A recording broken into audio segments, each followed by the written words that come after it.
सतगुरुदेव भगवान की ज्ञान स्वरूपेश्वर महादेव की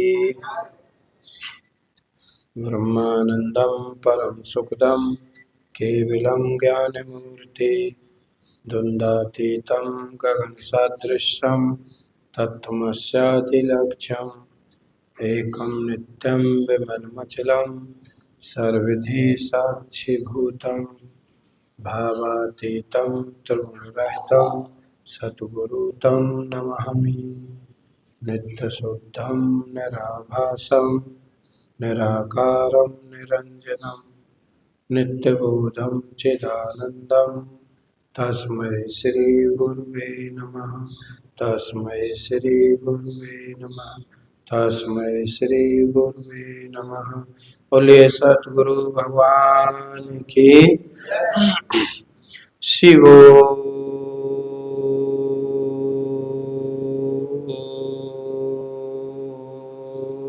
हम शिवो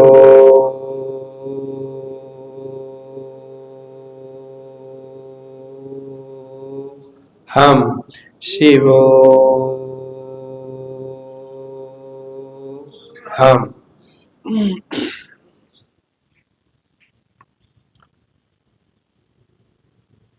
संतों ने कल्याण अर्थ बहुत से उपाय बताए हैं,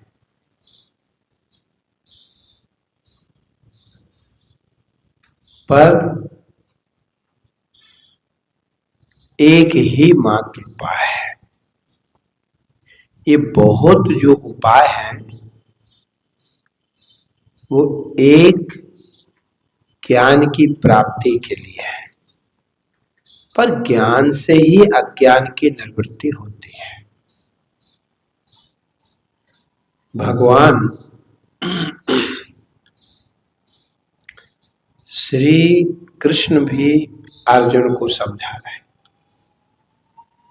सबसे पहले यदि आप दूसरे अध्याय में देखेंगे,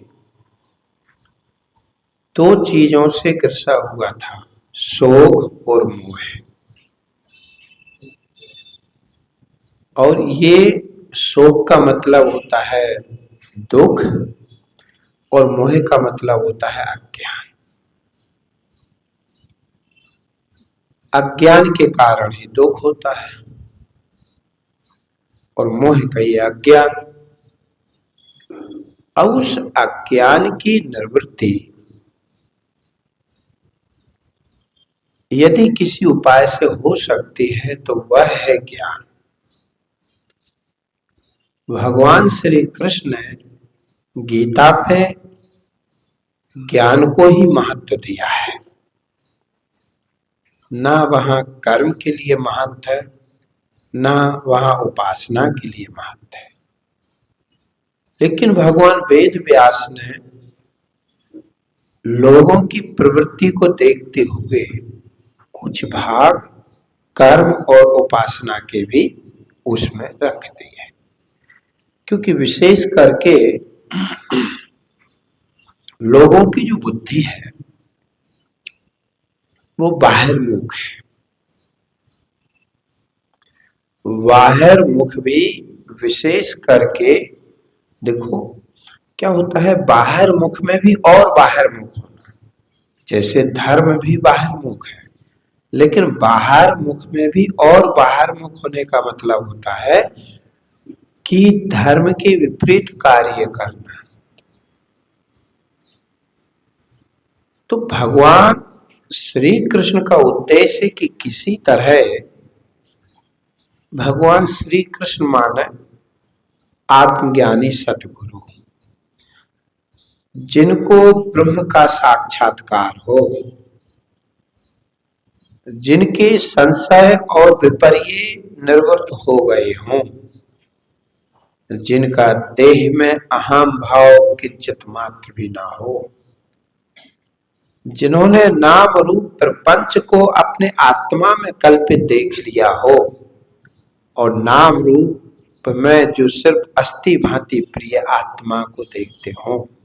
श्री कृष्ण का मतलब होता है ऐसे सतगुरु की जीवन में उपलब्धि। अर्जुन का तात्पर्य होता है परमार्थ तत्व का जिज्ञासु। अर्जुन का मतलब है एक जीव भाव को प्राप्त हुआ, जो अपने स्वरूप को भूला हुआ है, पर स्वरूप की प्राप्ति के लिए जो प्रयत्नरत हो, जो चाहता हो कि मुझे मनुष्य जीवन मिला है तो इसमें हम अविनाशी परमात्मा को प्राप्त कर लें। अर्जुन का मतलब होता है एक जिज्ञासु पुरुष। किसका जिज्ञासु? परमार्थ तत्व का, ब्रह्म तत्व का साक्षात्कार करने के लिए प्रयत्न वाला। श्री कृष्ण मतलब सतगुरु वह है जिन्हें ब्रह्म साक्षात्कार हो चुका हो, भ्रांतियां जिनकी निर्वृत्त हो चुकी हो, और एक वह जो ब्रह्म प्राप्ति के लिए प्रयत्नरत हो। अर्जुन ब्रह्म प्राप्ति के लिए प्रयत्नरत है, तो यहां जिज्ञासु ही अर्जुन है। जिस जिज्ञासु के अंतःकरण में परमात्मा जानने की जिज्ञासा हो वो अर्जुन ही है। अब आप विचार करें, भगवान श्री कृष्ण दूसरे अध्याय में 11वें श्लोक से लेके और 25-26वें श्लोक तक भगवान ने विशेष करके ब्रह्म विद्या का ही वर्णन किया, आत्मा का ही, ब्रह्म का ही वर्णन किया। लेकिन कभी कभी क्या होता है कि कोई चीज समझ में ना आए तो व्यक्ति उसको समझाने के लिए फिर नीचे स्तर पे आता है। जैसे मान लीजिए आप बहुत ऊंचा कोई सवाल किसी बच्चे को दे दिया, पर वो बच्चा उस सवाल को लगा ही नहीं पा रहा, समझाने पर भी नहीं लगा पाता। तो आपने देखा हो पढ़ाई काल में अपन जब विद्या अध्ययन करते थे तो मास्टर उसके नीचे जो सरल सवाल हो उसको देता था।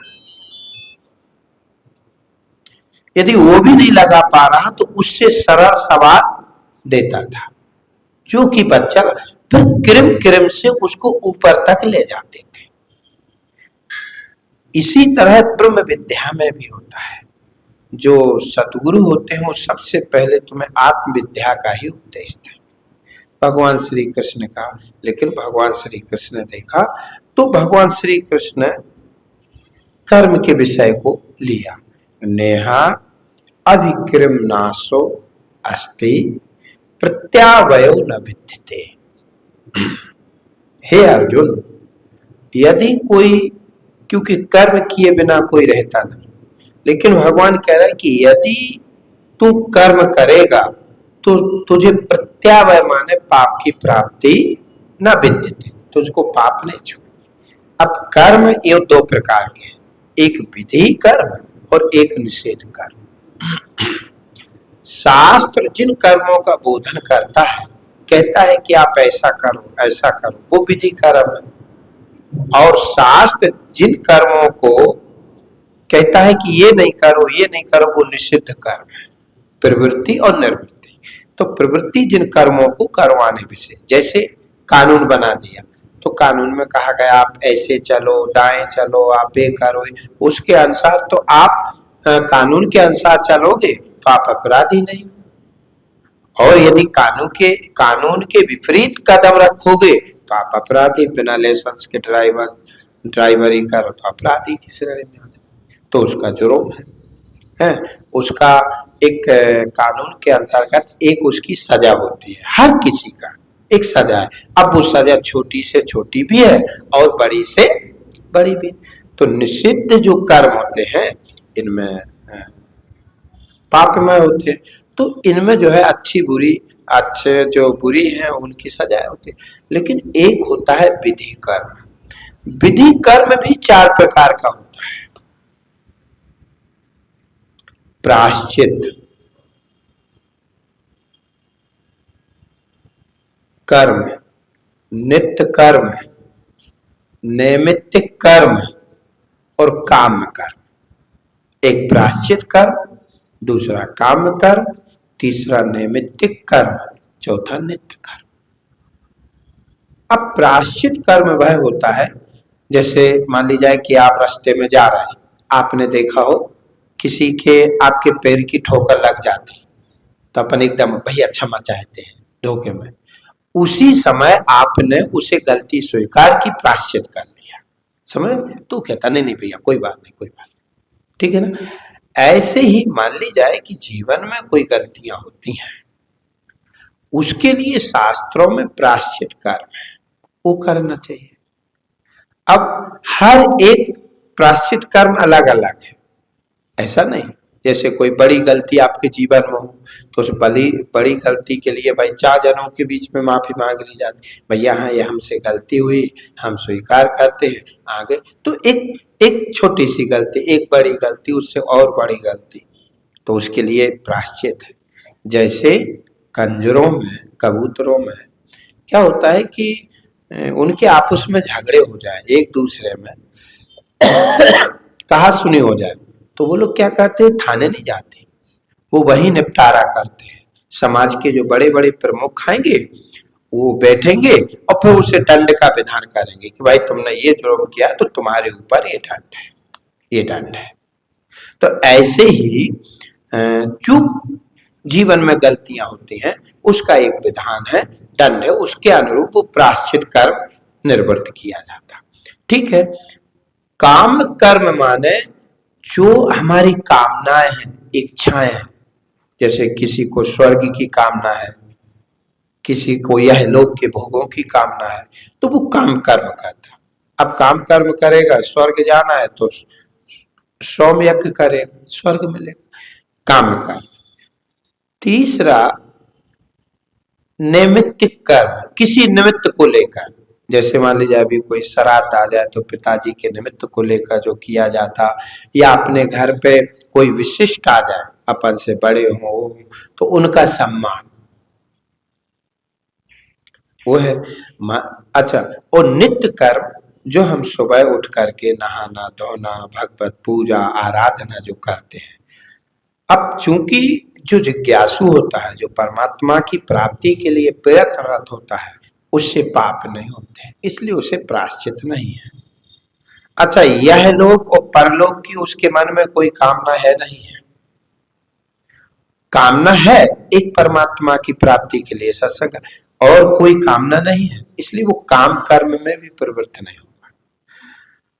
जो नैमित्तिक कर्म है, जिनके किए से पुण्य हो गए, किए नहीं किए से पाप हो गए, पर किए से पुण्य पाप फल हो गए नहीं, ऐसा नैमित्तिक कर्म। जैसे मान लीजिए कि आपके दरवाजे पर कोई ब्राह्मण आ जाए, अब वो आपसे बड़ा है, वेदिक है, तो जब द्वार पर आया है तो उसका सम्मान करना, नहीं करोगे तो पाप लगेगा, पर करोगे तो पुण्य पाप फल नहीं बनेगा। ऐसे ही नित्य कर्मों में है, नित्य कर्म भी नहीं करोगे तो पाप तो लगेगा, पर करोगे तो पुण्य पाप लगेगा नहीं। अब ये तो हो गए कर्म, लेकिन अब भगवान कह रहे कि आपको कर्म किए बिना एक पल भी नहीं रह सकता। अब प्रायश्चित कर्म हो गया, काम कर्म हो गया, नैमित्तिक कर्म हो गया और नित्य कर्म हो गया। अब इन कर्मों को तो यहीं रहने दो। भगवान ने कहा कि निष्काम कर्म, इस पे किसी की निगाह नहीं जाती है। विशेष करके ऐसा मेरे जीवन में ये पाप हो गया, इसका हम प्रायश्चित कर लें, कामनाओं की इच्छा है तो ये कर्म कर लें, कोई भी जहां भी है, पर कभी भी कर्म तो करे लेकिन उसमें फल की आकांक्षा ना रखे। निष्काम, किसी की भी सेवा करो निष्काम, कोई भी धर्म पुण्य करो निष्काम, उसके पीछे कोई कामना नहीं होना चाहिए। ऐसा नहीं कि आप ये सब ना करें, करें, भगवान के मंदिर में जाएं, भगवान की आराधना करें, पूजा करें, घर में मंदिर, ये सब कुछ है, लेकिन जब ये सब, जैसे मान लीजिए आश्रमों में जाएं, संतों के पास जाएं, पर आपके अंतःकरण में होना चाहिए निष्कामता। अब भगवान कह रहे कि नेहा अविक्रम नास्तो अस्ति प्रत्यावयो न विद्यते। यदि आप निष्काम कर्म से युक्त हो जाओगे तो आपको प्रत्यावय माने पाप की। अच्छा, एक और अब वो भी हम बता दें। क्या होता है कि जब आप निष्काम कर्म करोगे तो संत की वाणी ठहरने के लिए आपके अंतःकरण में जगह हो गई। जब हम कामनाओं को लेकर, जैसे प्रायश्चित है, तो वहां भी तो कोई हमसे अपराध हुआ तो उसके लिए हम प्रायश्चित कर रहे हैं, तो वहां भी तो हमारी चित्तवृत्ति चंचल होगी। काम कर्म है तो उसमें भी चित्तवृत्ति चंचल होगी। लेकिन जब निष्काम है, कोई कामना नहीं, तो चित्तवृत्ति शांत होती है। शांत चित्तवृत्ति में ही संतों का जो उपदेश है वो ठहर पाता है, अशांत में नहीं। अभी मान ली जाए, मैं फिर आपको एक उदाहरण दे दूं कि अभी आप कोई भी हो, जैसे घर में झगड़ा हुआ, अब घर में अच्छा झगड़ा हो गया, पति पत्नी हो या भाई हो, कोई भी हो, झगड़े, और फिर उसी झगड़े के बाद वो तुरंत ही भागे सत्संग में आके बैठे।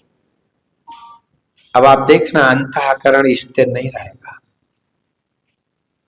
और जब अंतःकरण स्थिर नहीं रहेगा तो क्या होगा मालूम है? आप संत का एक भी शब्द श्रवण नहीं कर पाओगे यहाँ होते हुए भी, क्योंकि आपकी श्रवण इंद्री और मन दोनों शब्द पे होना चाहिए।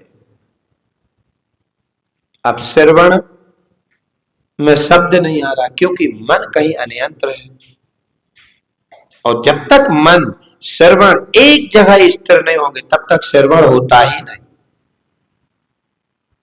भगवान कह रहा है स्वल्प पेयस्य धर्मस त्रायते महतो भयात। यदि आप निष्काम कर्म करते हो और संतों के पास जाते हो, संतों की सेवा करते हो, तो मालूम है इसका प्रभाव क्या होगा? बोले इससे त्रायते महतो भयात, जो भय है वो भय की निवृत्ति होगी। त्रिविध प्रकार की जो दुख है उन दुखों की निवृत्ति होगी, पर किससे होगी? प्रायश्चित, काम कर्म, नित्य कर्म, नैमित्तिक कर्म कि निष्काम कर्म। आप निष्काम होते जाओ, जैसे जैसे आप निष्काम होते जाओगे वैसा वैसा आपका अंतःकरण बिल्कुल शांत होता जाएगा, बिल्कुल शांत होता जाएगा। जैसे नदी में कभी कभी कोई चीज, गांव में नहाते थे ना, तो तालाब में या नदी में कोई चीज गिर जाए तो लोग नहा रहे तो पानी में बहुत अधिक ऊपर नीचे चंचलता होती है, तो नहीं तो लोग निकर आते, कोई चीज गिर गई, बोले रुक जाओ, थोड़ी देर रुको, पानी धीरे से लहर शांत भई। लहर के शांत होते ही क्या होता है आपने देखा होगा, मिट्टी धीरे धीरे या रेती धीरे धीरे वो जमीन में बैठने लगती है। जैसे ही वो रेती जमीन में बैठी, पानी की जो चंचलता है वो शांत हुई, तो जमीन में रखी हुई चीज जो गिर गई वो चीज दिख जाती, तो फटाक से उसे निकाल ली जाती। हमें मनुष्य जीवन में कुछ और नहीं देखना है, हमारे जीवन में कोई कमी यदि जो खलती है ना, वो परमात्मा की कमी ही है, वही मेरे खो गया, तो उसके लिए निष्काम भाव से क्या होगा? आपका मन धीरे धीरे शांत होगा। जैसा जैसा मन शांत हो जाएगा तो रजोगुण की निवृत्ति होते ही मन में जो मट मेलापन आता है, जिसको अपन पाप कहते हैं, वो धीरे धीरे रजोगुण निवृत्त होते ही वो मट मेलापन शांत बैठ जाएगा। तो वो परमात्मा जो ब्रह्म है, जो आत्मा है, उसका तुम्हें अपने ही अंतःकरण में वो वस्तु आपको दिख जाएगी, जिस वस्तु के देखे बिना ये जीव कभी परम सुख का अनुभव नहीं कर पाता। और किसके लिए है? बस वो वस्तु खोई। देखो सब कुछ प्राप्त होने पर फिर भी मुझे ये लगता है जैसे कुछ खोया हो, कुछ खो गया हो, कुछ मिल नहीं रहा हो। वो कोई और नहीं, वो आत्मा ही है। जब तुम्हें अपने स्वरूप का साक्षात्कार हो जाएगा, जब तुम्हें अपने आत्म स्वरूप को जान लोगे नारायण, उसी समय वो वस्तु प्राप्त हो जाएगी और तुम्हारे भय जो जन्म मृत्यु का है ये निवृत्त हो जाएगा। और भय क्या है? जन्मत मरत दुसह दुख, यही सबसे बड़ा दुख है और यही भय है कि मैं मर जाऊंगा। नारायण, जब सतगुरु आप ये पुरुषार्थ आपको करना है, जिज्ञासु को करना है। इसीलिए कर्म तो करे, भगवान कह रहे थोड़ा सा भी कर्म करेगा तो बोले धर्मस्त्रायते, थोड़ा सा कर्म उसको भय से मुक्त कर देगा। कौन सा कर्म? निष्काम कर्म, काम कर्म नहीं, हाँ निष्काम कर्म। क्योंकि ये जो 4 प्रकार के कर्म है, विधि और निषेध तो जो बिल्कुल विपरीत है। और प्रायश्चित भी तो उसी का होता है जो आपके जीवन में, प्रायश्चित भी दो तरह के होते हैं, असाधारण प्रायश्चित और साधारण प्रायश्चित। असाधारण जो प्रायश्चित है वो ज्ञात पाप, जैसे आपसे कोई गलती हो गई हो किसी के प्रति तो उससे क्षमा याचना, ये असाधारण है। और साधारण प्रायश्चित अनेकों जन्मों में जो किए हुए हैं उसके लिए जो ईश्वर भजन इत्यादि संत सेवा। लेकिन मैं फिर कह दूं, ये सब कुछ होने पर यदि आप में निष्कामता नहीं आ पाई तो ये परमार्थ रूपी धन, जैसे जल में पड़ी हुई वस्तु, यदि उस जल से लोग बाहर नहीं निकले, यदि वो जल का जो तरंग है वो शांत ना हो, जल का जो मटमैलापन है वो बैठे ना, तो वस्तु दिखती नहीं। ठीक इसी तरह ये जो अंतःकरण में जो रजोगुण के कारण जो आई हुई विक्षेपता है और रजोगुण के कारण ना करने योग्य किए हुए कर्म जो मिट्टी की तरह धूमिल हो गए, वो निष्काम भाव प्राप्त होने पर धीरे धीरे सब। इसीलिए तो ये कहा निष्काम भाव किससे आएगा? जब आप संतों की वाणी को सुनोगे, जब आप संतों के पास आओगे, जब आपको संत उपदेश देंगे तो धीरे धीरे आप में निष्कामता आएगी। और निष्कामता के साथ साथ में आपको अपने ब्रह्म स्वरूप का, आत्म स्वरूप का साक्षात्कार होगा। भगवान की जो निष्काम कर्म में है वो ब्रह्म स्वरूप की ओर ले जाना है, और जो सकाम कर्म है वो कहां ले जाते हैं? सब संसार में ले जाएंगे, सारे के सारे सकाम कर्म आपको संसार की ओर फेंकेंगे। क्योंकि सकाम कर्मों में अंतःकरण में स्थिरता नहीं, चंचलता बढ़ती है, कामनाएं बढ़ती हैं, इच्छाएं बढ़ती हैं। इसलिए नारायण ये मनुष्य जीवन है, कोई साधारण जीवन नहीं।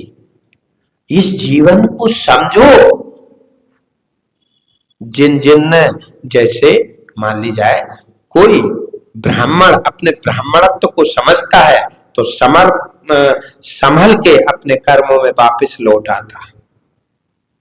ऐसे ही मनुष्य शरीर मिला है, संभलो और परमात्मा की प्राप्ति के लिए लग जाओ। जितना जीवन बचा है, जितना संसार का काम है उतना करने के बाद बाकी समय परमात्मा की, जैसे संसारी पुरुष धन के लिए रात और दिन लग जाता, ना दिन देखता ना रात देखता। जैसे कंपनी में करने वाले आदमी 12-12, 16-16 घंटे काम कर लेते। क्यों कर लेते? क्योंकि पैसा अत्यधिक मिलेगा। ऐसे ही जब आप अपने जीवन में सत्संग में रुचि बढ़ाओगे, कोशिश करोगे कि नहीं मुझे अपने जीवन के कल्याणार्थ सत्संग करना है, तो आप समय बढ़ाते जाओगे। जैसे ही समय बढ़ाओगे तो ये जो ज्ञान उपदेश है, देखो मैं फिर कह दूं, ऐसा नहीं निष्फल कभी जाता नहीं, ये ध्यान रखना। यदि आपने किसी संत की वाणी को सुना है, आपको बताया गया, तो आप किसी और संत के द्वारा, जैसे आपको 3 शरीर बताए, अब आगे कोई संत बताएगा तो तुम्हें पुराने संत की याद आ जाए, ये बात तो उनने भी कही थी। जैसे मान ली जाए कि आपको बताया, तो निष्काम कर्म परमात्मा की प्राप्ति में, तो फिर परमात्मा जानने में तुम्हारी प्रीति होगी। ब्रह्म क्या है, माया क्या है, आत्मा क्या है, अनात्मा क्या है, फिर ये जानने में प्रीति होगी। इसीलिए ये तो देखो बहुत सारे, मैं पहले भी आपसे कई बार कह चुका हूं, कुछ भक्ति के वचन होते हैं, कुछ वैराग्य के वचन होते हैं, कुछ त्याग के वचन होते हैं, और कुछ ज्ञान के जो जीव ब्रह्म की। सो ज्ञान भी आवांतर वाक और महावाक। जो महावाक होते हैं वो आपके स्वरूप का बोधन करेंगे, देह भाव को हटाएंगे, जीव और ब्रह्म की एकता जिन वाक्यों में हो वो महावाक है। और जीव ईश्वर और जीव की स्वरूप का वर्णन हो वो अवान्तर वाक्य है। जीव क्या है, ईश्वर क्या है, ये जो समझाना है अवान्तर वाक्य। पर जीव ब्रह्म और जीव की एकता के विषय बोधक वाक्य है वो महावाक्य है। तो निष्काम जब आपके आ जाएगी, कोई कामना नहीं होगी हृदय में, तो फिर इन वाक्यों में परमात्म विषयक जो वाक्य है उनमें प्रीति होगी, चाहे वो अवान्तर वाक्य हो, चाहे महावाक्य हो, चाहे परोक्ष हो, चाहे अपरोक्ष हो। फिर तुम परमात्म विषय में प्रवृत्ति अधिक से अधिक होगी। और देखो जब कामना होगी तो वो संसार की ओर प्रवृत्ति करेगी, तो संसार की ओर प्रवृत्त होगी तो उसमें रजोगुण बढ़ेगा, रजोगुण बढ़ेगा तो चंचलताएं बढ़ेगी, स्थिरता नहीं रहती। फिर जब आप संतों के सानिध्य में आओगे तो वही संत, देखो कितनी अच्छी, नेहा अविक्रम नाशो अस्ति प्रत्यावयो न विद्यते। निष्काम भावना जब आ जाती है और फिर प्रत्यावय माने उसे पाप नहीं लगते, धीरे धीरे वो परमात्मा की ओर लग। अरे जब परमात्मा का नाम ही पापों का नाश कर देता है तो जिन्हें परमात्मा का साक्षात्कार हो गया हो नारायण, वहां तो बीज ही नष्ट हो गया। जिस बीज के कारण जगत में सत्यता होती है, देह में अहम भाव होता है, देह के साथ में एकात्म भाव होता है, वो बीज ही नष्ट होता। ज्ञाना अग्नि दग्ध कर्माणि पंडितौ बुधा। ज्ञान रूपी अग्नि में जिसके सारे कर्म दग्ध हो जाते हैं, तो निष्काम कर्म उसी ज्ञान के बिल्कुल नजदीक है। सकाम कर्म संसार, तो निष्काम कर्म ज्ञान के नजदीक है, इसलिए भगवान ने इसकी महिमा का गान किया है। ये ज्ञान जल्दी से ठहर जाएगा। तो ज्ञान अग्नि में शुभ शुभ कर्म सब जल करके पाप पुण्य जब दोनों नासे तब पावे मेरे पूर्वासे। जब पाप और पुण्य दोनों निर्वृत्त हो जाए, और पाप पुण्य कब निर्वृत्त होंगे, जब पाप पुण्यों का बीज अज्ञान निर्वृत्त होगा। अज्ञान की निवृत्ति होने पर ही तो तुम्हें ये पता चलेगा कि मैं नाम रूप रहित सच्चिदानंद अस्ति भांति प्रिय आत्मा हूं। तभी तो आपको ये पता चलेगा कि मैं स्थूल सूक्ष्म जो देह है ये मैं नहीं हूं, मैं हूं साक्षी, मैं हूं इन सबके जानने वाला ज्ञान स्वरूप आत्मा। और जब तक ये आपको यदि सतगुरु के वचन नहीं सुने तो देखो हम देखते क्या है अपने को, स्थूल सूक्ष्म शरीरों का इतना अध्यास होता है कि बस यही को मैं देखते हैं, यही को मैं देखते हैं। और जब इसी को मैं देखते हैं तो इसके जो धर्म होते हैं उसको भी हम अपना ही धर्म मान लेते हैं। धर्म पराये आप में माने सो अज्ञान, जाके है ताके लखे सोई ज्ञाने जान। इसलिए नारायण नेहा अविक्रम नाशो अस्ति प्रत्यावयो न विद्यते स्वल्पम व्यस्य धर्मस त्रायते महतो भया। वो भय से मुक्त हो जाता है, क्यों कि धर्म तो है, वह निष्काम आ जाता, वह सारे पापों से। और देखो ये निष्काम कर्म तुम्हें ज्ञान प्राप्त का, और ज्ञान होते ही फिर पाप रह जाएंगे, प्रकाश होते कहीं अंधकार ठहरेगा।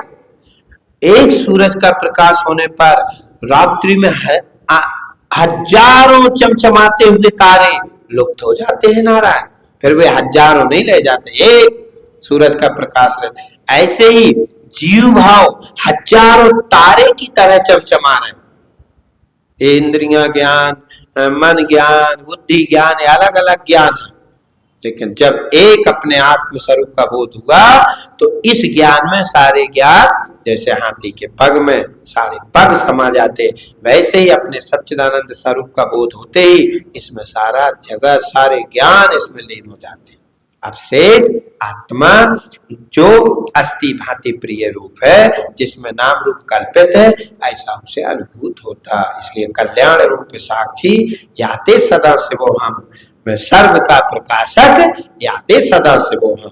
प्राणों का प्राण हूं मैं, जीवों का जीव हूं मैं प्राणों का प्राण हूं, मैं जीवों का जीव हूं। ऐसा जिन्हें अनुभव होता नारायण, वो अपने को कल्याण, और वास्तव में आप कल्याण रूप हो। देह भाव से हटके तो देखो, तुम्हारे में कभी कोई विकार होता ही नहीं। सतगुरु बस वही नारायण स्वरूप सतगुरु है जो तुम्हारे देह भाव से हटा के तुम्हें अपने आत्म भाव की उपलब्धि और तुम्हारे सारे दुखों, जैसा देह भाव निर्वृत्त हुआ दुख निर्वृत्त हुए। तो आज यही रहने दे और बोलिए सच्चिदानंद भगवान की, ज्ञान स्वरूपेश्वर महादेव की, ज्ञान स्वरूपेश्वर महादेव की, ज्ञान स्वरूपेश्वर महादेव की, सत्य सनातन धर्म की, सतगुरु भगवान की। शिव